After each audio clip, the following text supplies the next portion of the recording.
these are parts of many cities that we just put together to show how they have patterns of organization and segregation in urban space. And then even in the Quilombo they have some, we call it gambiarras. That is a kind of really improvised way to make an electric connection or a cable from the TV or the water. This ceremonies, and also in this church that they point out, these manifestations like in street art, like graffiti, and also all these marks of segregation. And also the public transportation, we try to document all this. And then we go to this last chapter that's more an attachment. And it was more part of my process of working in this kind of theorization and practice.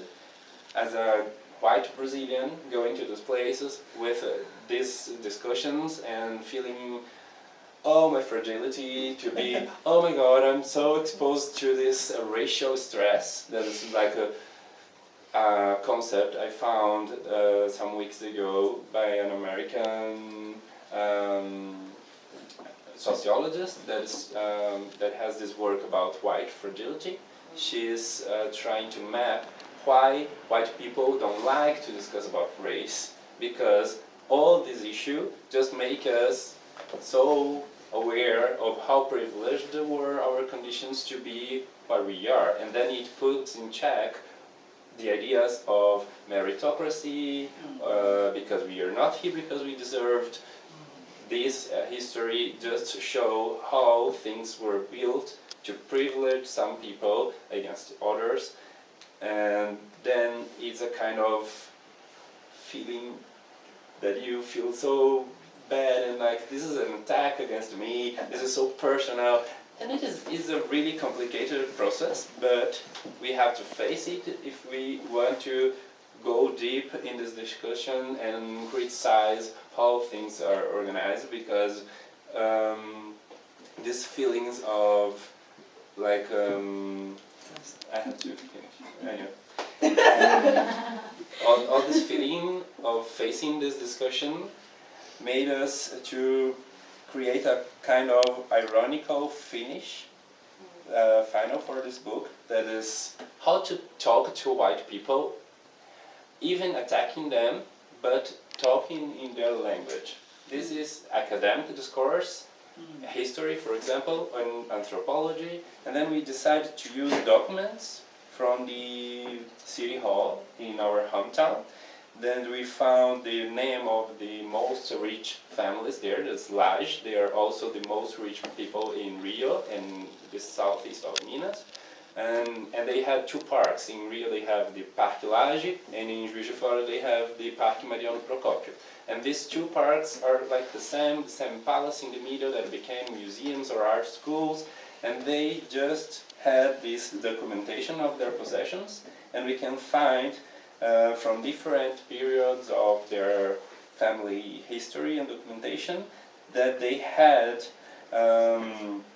slaves as objects. Then we can see like a wood bench and Maria from Cabinda. And from this document we also could track the ports from where in Africa the majority of these people that were enslaved in this area of Minas came from. And it confirmed our hypothesis about Angola, because Cabinda is really close to Luanda. And then we made this last chapter in this form of documentation and like a dissertation, putting all these titles and bibliographical references. That is a good material to study whiteness and African and race relations in Brazil. And we finished trying to call attention to the necessity to invert the narrative about our abolition process that was signed by our white Portuguese princess after a big process of fighting and struggle from abolitionists that were African journalists, and workers.